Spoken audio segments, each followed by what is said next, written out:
Hey everyone! My name is Ben, and you're listening to a daily dose of English. This is a short, simple podcast that you can listen to every day to improve your English. You can find the transcripts for all episodes and more on benslanguagelab.com. I'm glad you can make it today. In this episode, we're going to be talking about coffee, which surprises me that I haven't talked about. Have I really not talked about this yet? Coffee.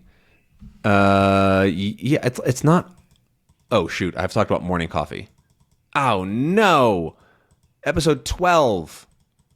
Okay, it's been over 100 episodes since then. I'll make an exception. Why did I call it morning coffee? What a weird name for an episode. Why not just coffee? Well, all right, whatever. We're sort of repeating things. I'm sure I've done that already. I don't know. I just think of things in my life when I come up with an episode name, and then I sort of talk about it a bit. And like the things that are common in my life, like coffee, are bound to come up multiple times. So maybe I'll talk about something different. I don't know. I have no idea what I talked about. But let's talk generally about coffee. Coffee is a wonderful beverage that I drink pretty much every single day. It's quite rare that I don't have a cup of coffee, usually if I'm like quite sick or something. And I really like it. I really enjoy my coffee. As I've said before, I take my time to grind the beans and make my coffee in a nice way. And I think that's something that is really helpful for me in the morning. I don't actually have a ton of reaction to caffeine at my current age and weight and stuff, so I don't really feel a huge difference if I do and don't drink coffee. But I really like it. I like the process of making coffee. I like this taste and the warmth, especially. I really like having warm, hot coffee, or hot coffee, really, in the morning. I also like taking coffee breaks to go get coffee, and I think it's a generally really nice thing to have. Today, I want to talk a little bit about making coffee, I guess. I don't think I've talked about this a ton, but there's a bunch of different methods for making coffee. So the way that I use pretty much every single day is called pour over. So pour over is when you have a conical filter, which is a cone. That's where the word conical comes from. A cone filter that you put in it's called a carafe. Again, another fancy word that you don't need to know, but it's basically a big old thing to catch the coffee in. Then I grind the beans. I put the beans in, and I put hot water in, and a couple of different steps to make coffee. I pour the water over the coffee. And that's a very easy way to make coffee. I use it because I can make coffee for two people at the same time. And it's good coffee. It doesn't do anything weird to the coffee, and it ends up being really quite good. My favorite way to make coffee, though, is actually called an AeroPress, which if you don't love coffee but you want to try it, this can be a really good way to make it because it makes really, really tasty coffee. I honestly think that AeroPress coffee is the tastiest coffee that I've ever had because it does a good job at extracting a lot of the good coffee flavors without leaving it in the water for too long to really start to take out like bitterness or acidity or whatever. So if you're somebody who doesn't love coffee because it's been bad wherever you get it, but you are interested in find a friend or somebody who you know that has an AeroPress, or you can actually go to a lot of cafes these days and ask for a specific kind of preparation method. So an AeroPress is really nice, and it's actually a very simple machine. It's sort of just a tube of plastic with a filter that you can put at the bottom, then a tube, and then a thing that you push down on which actually pushes the air against the water in the coffee to push it out through the coffee. And so that's why where the name Aero comes from, because it uses air to push out the coffee rather than a French press, for example, which is another great method of making coffee where you completely cover the coffee in water. You let it sit, and then you kind of push down this top part, which then just filters out the beans, or the ground beans, the ground coffee from the water, and then you pour it out into a cup. I like French presses, but I just don't like them for a daily cup of coffee. They're a little annoying. They get really cold quickly, so you can't just sip a little bit at a time. They're useful and they're nice to have. They're not a terrible option, but I don't I don't even own a French press, so I don't find them to be required for coffee enjoyers, I guess. Actually, I mean, most types of coffee makers I don't own, but anyways. Another one that I don't own is called a Chemex. I believe this is from a German company, and it's similar to a pour over, but there's a little bit of difference to it on the shape, which drastically changes how the coffee is brewed, and it ends up creating a very different flavor profile. There's a lot of people who really like the Chemex. I've tried it a couple times, and it's fine. I don't really see a huge difference with it and like pour over, for example. And they're a lot more expensive. They're a little more annoying to use. So if you have a Chemex and you like it, awesome. That's great. I think they look cool for sure. But I just don't see a huge difference in the quality of coffee that they produce, and I prefer an AeroPress.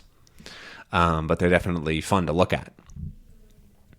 There's also, let's see, there's other ones like espresso is a good one. Espresso is very, very popular and famous in the world. And it's when you essentially have a very firm, packed bit of coffee that you turn essentially into like a puck, is what they call it, a puck of coffee. And a puck is like a round, small, cylindrical object. So if you've ever watched hockey, ice hockey, they play with a puck. But a puck of coffee, and then water is forced through it at very high pressures in order to extract the coffee as quickly as possible, is the idea. An espresso shot takes a couple seconds to pull, in comparison, depending on what you use and how. Like, there's a ton of different factors that you can play with to get different flavors, but it can take less. It takes less than 30 seconds usually to get to pull a shot of espresso. I sometimes like espresso, like raw, just like plain espresso. It really depends on the espresso. I find that it can be really quite acidic sometimes, which I don't love. But I really like Americanos. Americanos are espresso with hot water, which is, I believe it was invented in Italy when American soldiers were there in one of the world wars. I don't remember what it was. But the Italians would drink their coffee just like that. They would as an espresso, right? But then the Americans were used to drip coffee, which is what we often drink in diners or like in every restaurant here. And so they wanted a sort of a closer to a drip coffee. So they just added hot water to the espresso and made an Americano.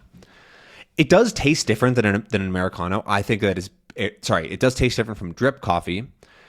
Which I like as well, but I think I would prefer I prefer an Americano.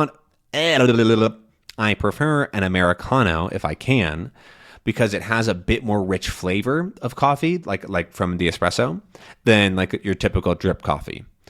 But I will say that that's usually because drip coffee is not very good. If you go to a restaurant or a random coffee stand on the street or something like that. And so I think the quality of Americanos is just typically higher than a drip coffee.